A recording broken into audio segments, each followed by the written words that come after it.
like 700 followers by the next day.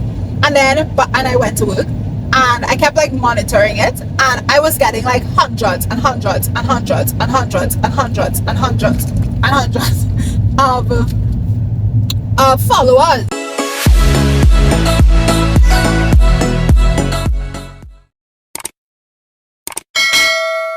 Hi everybody, welcome back to Trinity Business Live with me, Nizel. And today I have another story time from my car, because I'm always busy these days it seems.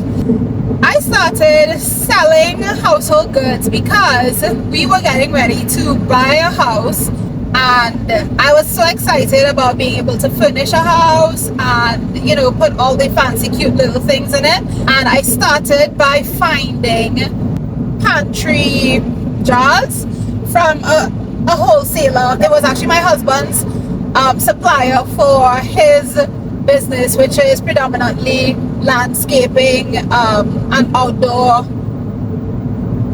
items. One day I just went with him to their warehouse. I was just walking around with him, walking around while waiting on him actually, and I recognized that they were selling a whole bunch of other things beside what he used to sell. And there's a lot of home decor and household items and whatnot. So I was like, oh my gosh, I love these pantry jars. I still have them to this day. So that was like 3 years ago. So I bought a whole bunch of them because I found the price was pretty good. And because I bought a whole bunch, I got them at the wholesale price. And so I started with that, and then I also bought from another one of my husband's suppliers. Same story, you know, I went with him and I realized they were selling other things, and I started seeing all the household items, and I bought a bunch of spice jars, plastic spice jars, the clear ones with the black covers. I sell those. Well, I haven't restocked in a while, but I used to sell those. So I bought them actually for me, and obviously I got them at wholesale price because I wanted, like, you know, 12 or 24 or some kind of number like that. So that's where it all started, because I wanted to buy things for me.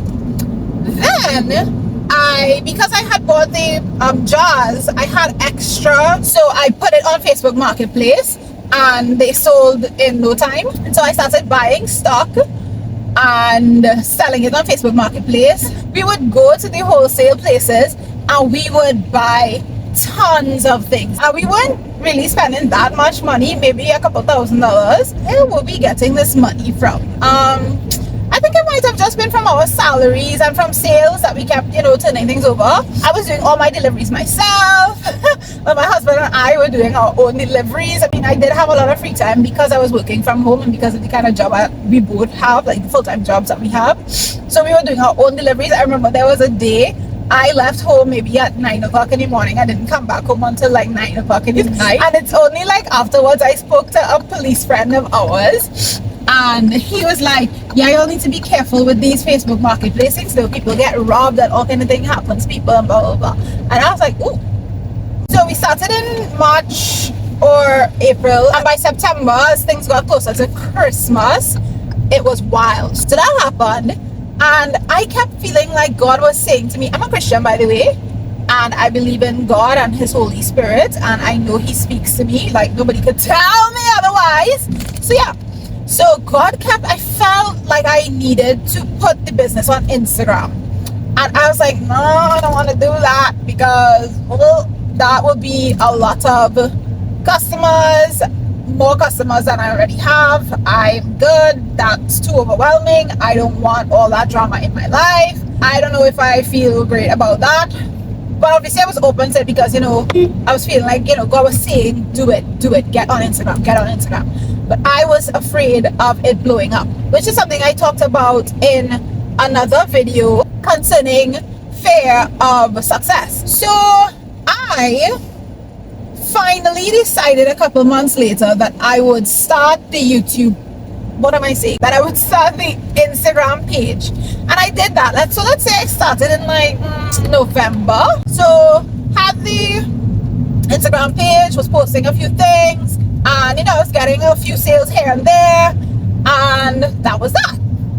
I was still a lot of sales from Facebook Marketplace, and I was not taking on Instagram. Well, I wasn't getting a lot of sales from Instagram, just, you know, a few. And I wasn't on social media myself like much before that. Like, I had a Facebook account back when Facebook was a thing, and I had been off of Facebook for maybe like probably 10 years. I don't know how long by that point. So I was like, oh gosh, to go and ask my Facebook followers to follow me on Instagram after they don't even see me at all at any point would have been like real terrible. So I started the house goals page on Instagram. I had maybe 100 followers or 150 or something. I mean, followers don't really matter. You could have 150 followers and be making a lot of money. You could have 1,000 followers and be making nothing. So I know that the numbers don't really matter, but I'm just trying to say that not a lot of people probably knew about me. So I had 150.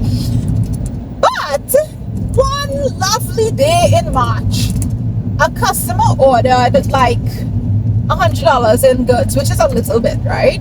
Like 4 plates for $25 each or something like that. And I just delivered it to her house. I didn't even meet the girl in person. Oh, it's terrible in Trinidad. I tell you. So I didn't even meet the person face to face who bought this stuff, right? And in any case, it don't matter to me who it is. You want stuff, I deliver it, right? So I delivered these things to this person.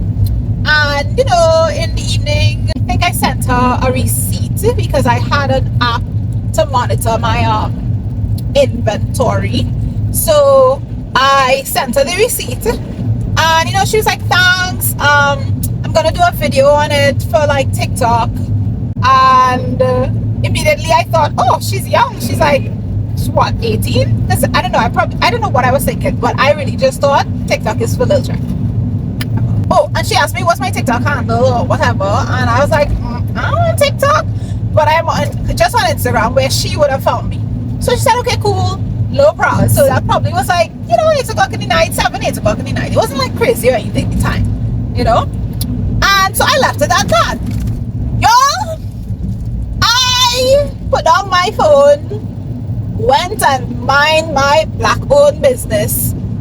And I get a whole set of pings. One person in particular, my one of my co-workers, Stacy. Shout out to Stacy. Stacy messages me. She said, Nizzle, you make it big, girl. I see a video on TikTok. I see this girl, Shanada. She make a video about you on TikTok, girl. Oh my gosh, you're real popular now. I say, good, I need to message you because you know you make it now. So I was like, first of all, I didn't remember that the person's name was even Shanada. Second of all, I was like, well, how does she know Shanada? Like, is she some kind of TikToker that's popular? How popular she has to be for Stacey to know her? And I don't know if they're in the same age range. I don't know. So, and by this time it's like 9:30 in the night or something. Yo, this is where the saga begins. So it's like 9:30 in the night. And I decided, let me click on the video that Shanada sent me, because she sent me the TikTok, but I don't think I looked at it at that point. I was out of the loop, y'all. So I ended up doing the follow-up after Stacey messaged me, and I actually clicked on the TikTok video, and I was like, oh, she's a TikToker, TikTok influencer, like a beauty guru or whatever. So I had no idea, first of all, that we had influencers in Trinidad that were doing anything. Because I would watch YouTube videos with like American influencers, Jackie, Aina, and whoever else. But I wasn't even on that anymore. So I was not even following that sort of thing in my personal life. So anyways, so Shanada did a video. So shout out to Shanada. Y'all could go and follow her on TikTok and Instagram. I don't know where else she is. Shanada Matadine. It's Shanada, I think is her Instagram name. I'm saying that like if I could do her a favor with my measly 100 views or 80 views on YouTube, and she has like 80 trillion followers on TikTok and Instagram combined. So anyhow, right, so Shanada did the video. You guys, I had my little 150 my little 150 followers on Instagram when she bought those plates from me. Oh yeah, now the plates were really nice. I'm not gonna lie, not even gonna lie.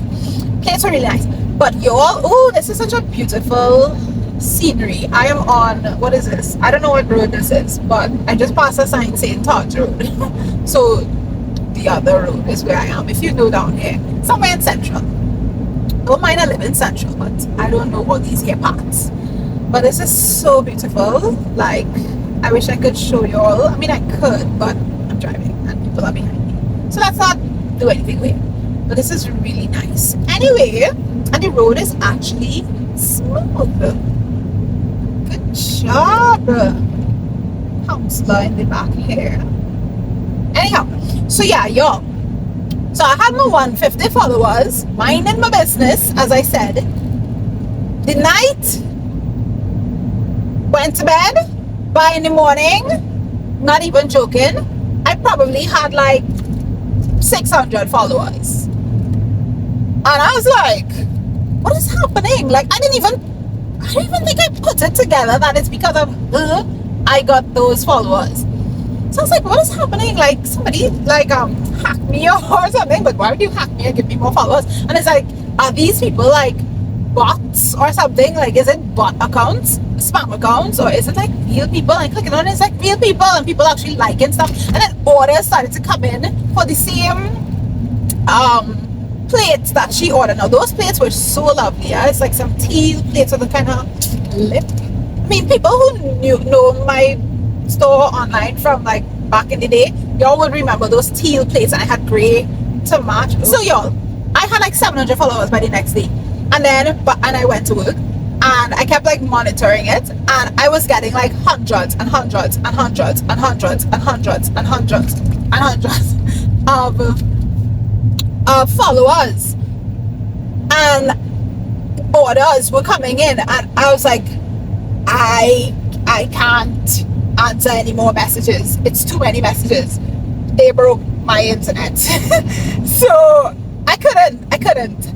It was too much. It's too much.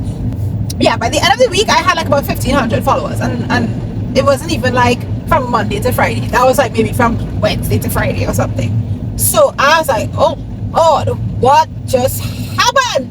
And I got a zillion orders, and I had to go to the place that I bought the plates in and buy a zillion boxes of those plates. Y'all, that was a lot of boxes in my little vehicle. It was a lot of plates. I had to check every single one of those plates to make sure that, nothing was broken before I left the warehouse with it. So that was a lot of work. But that's actually how I got my first 1,000 followers. And my followers actually translated into sales. And I made so much money in sales. Sadly though, I did not make a whole lot of money in profits because I did not understand at that time about pricing. And so, I mean, I would tell y'all how much I paid for the plates and how much I was selling them for, but I'm too ashamed, so I won't. I won't tell you. But let's just put it this way, I was not making much money on each plate. So yeah, but that's another story for another time. I actually would like to do a video showing you my sales for my first year of business. Yeah, from that point, I think from that point is when I really started to use the app that I track my inventory with consistently and properly, so that I would get accurate information from it. Would you like to see a video concerning pricing, how to price, like pricing strategies and things like that? And also, would you like to see a video on how much money I actually made, like my real accounts, how much I made and how much I spent in goods? And but I don't want to show a video like that. Is that too personal? I mean, I don't really have anything to hide, so I don't care. And it's not as though that information is reflective of today, but moreover, maybe somebody would benefit from seeing it. But definitely the video on pricing would be beneficial, I think, for a lot of people, because I learned a lot when I realized how much money I was not making, or how much money I could have made, not even to try and, you know, bust price on people, as we say in Trinidad, but y'all, it was a hot mess. But I thank God for where I am today. So this is my little story time about how my business took off on Instagram. It was not really because of hard work. It was really because I was obedient to God. And I do believe that if you're doing what God led you to do, you can't fail. You won't fail. That's what true success is. Do anything that you are called to do. Do anything that God put you on the earth to do. I can go and sell BMWs, but if that's not the call on my life, the million trillion dollars that I'm making from selling those things can't count as success. It wouldn't count as success. I really don't think that I would be feeling fulfilled as I feel today if I'm doing something that I was not called to do. So that's my TED Talk. Thank you for listening. Thanks so much for watching, everybody. This is Trini Business Life with me, Nizelle. Bye!